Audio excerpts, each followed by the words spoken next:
Hello guys, আসসালামু আলাইকুম। কেমন আছো সবাই? আশা করি অনেক ভালোই আছো।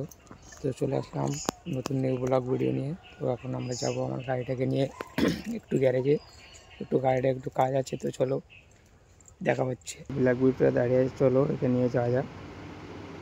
তো দেখতে দেখতে আমাদের মাঠে চলে আসলাম, আমাদের যেখানে আমরা ভিডিও শ্যুট করি ওই লোকেশানটাই। তো চলো এবার হাই রোডের দিকে যাওয়া যাক। তো গাড়িটা খুব সমস্যা হচ্ছে। প্রবলেমটা হচ্ছে কি, রেগুলেটার যে পাখাটা আছে ওই পাখাটার সমস্যা, যে পাখাটা চলছে না, ওই জন্য সমস্যা হচ্ছে। ইঞ্জিনে হালকা আওয়াজ আসছে কিটকিট করে, ওই জন্য গাড়িটাকে নিয়ে যাচ্ছি গ্যারেজে। একটু কাজ আছে ভালোই, ওই জন্য নিয়ে যাচ্ছি গাড়িটাকে।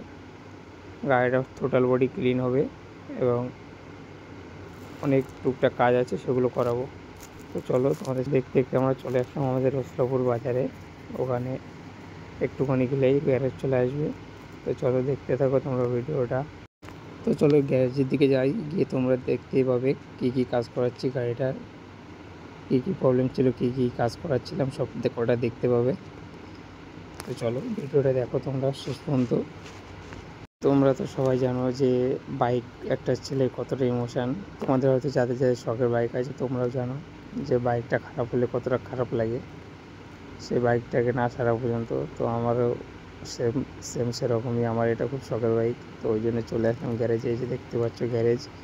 তো প্রথমে এসে গাড়ির নম্বর প্লেটটা ছিল না, নম্বর প্লেটটা লাগিয়ে নিলাম।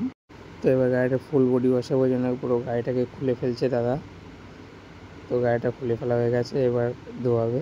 গাড়িটা ধোয়ানোর পরে তারপরে তোমার যেগুলো কাজ আছে সেই কাজগুলো করবে।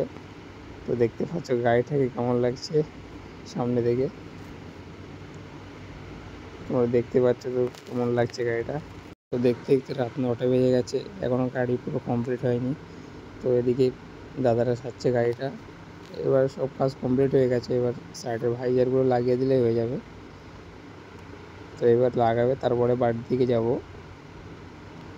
তো চলো দেখা হচ্ছে তোমাদের সাথে পরের ব্লগে।